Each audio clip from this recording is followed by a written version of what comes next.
Hi there, I want to show you how to use your flip cup mini acrylic kit. If you look inside your kit, you'll find that you've got paper cups for mixing in, and this is a sugarcane cup which is biodegradable for you doing your flip. You have 2 boards to experiment with,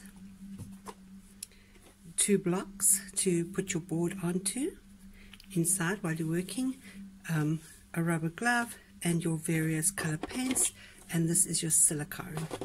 You also have some mixing sticks. So with your kit, it comes with your lid. You can take off your lid, take out your underlayer of fabric here to protect your box, and you can work in your lid, which gives you a instant drip box so that you don't make a mess. So what you would do then is you would place your blocks down and place your board on top of the block so that the paint can fall over the sides. However, just for the sake of this video, I'm going to do it on my own stand at home. I have my board here and I'm going to use the colors that came in your kit, unless of course you prefer other colors, which of course you're allowed to order.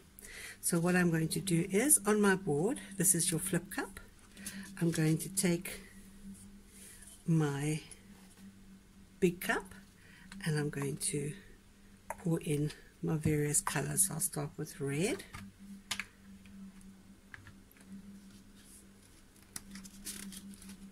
always give your paints a bit of a shake before you start, just to make sure that everything's mixed up, and sometimes there can be lumps, which doesn't happen often, but it can happen sometimes.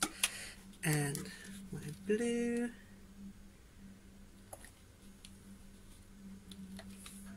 and I will add a little bit of white as well. There we go. Just put that aside in the meantime while you prepare your background. So what you can do for your background is, in one of your mixing cups, you can decide what color you want for your background color. I'm going to use the white, and then if you want to have bigger cells, you can mix your silicone.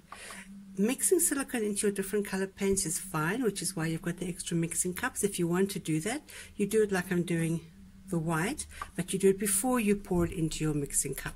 So you take your paint and you just drop 1, 2, 3 little drops of silicone in there. You take your mixing stick, give it a good mix. And then at this stage, if you're doing it individually in your colors, you would then pour that into your flip cup. But I'm just doing it for my background, and I'm going to just pour that onto my background. You can see that it's not going to be enough, so I'm just add to it. I won't add any more silicone because there's probably still silicone in the cup. And just pour that on. This doesn't have to be done particularly neatly because it's going to all be covered. The idea of putting the paint on the bottom is to make your board wet, because it's fluid, and if it's nice and wet then it will flow better. Some people actually call it flow art. Then what you do is you just push your paint out to the sides and just cover your board nicely.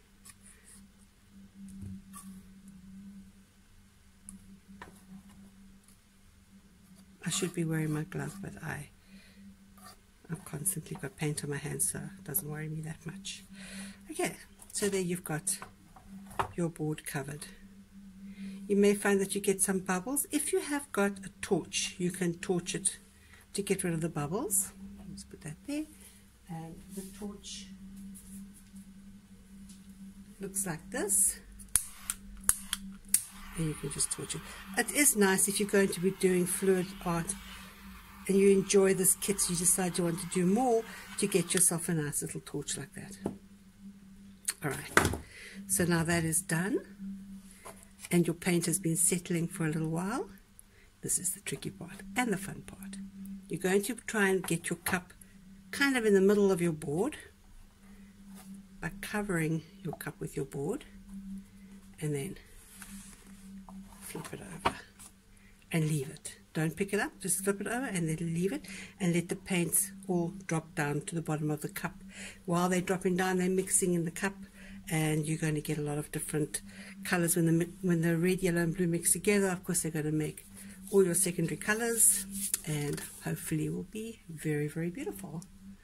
So let's have a look, see what we've got. There's a couple of ways you can lift your cup. As a beginner, I would just lift it straight up. If you're a little bit more advanced, you can kind of do a twist, or you can push it out that way so that it all shoots out in one direction. But I'm not going to confuse the issue, we just pick it straight up. 1, 2, 3. And again, if you have a torch, you can torch out your bubbles. If you don't have a torch, it's really not the end of the world. There we go. Now the fun part is you are going to stretch your paint all the way there, all the way to the edges. You don't have to cover your whole board. You can leave some of the white showing. They call that negative space.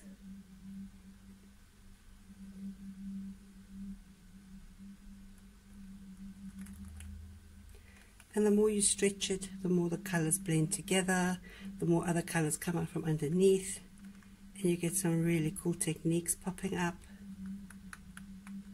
Well, not really techniques, more like effects. As you can see here in this one corner, this blue is looking really pretty. So if you now want to enhance it, you just see how far out you can stretch it by tilting.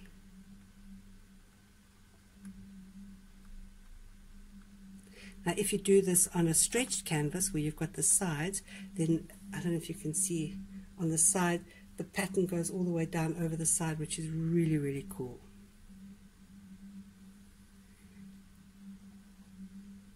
I'm quite happy with that.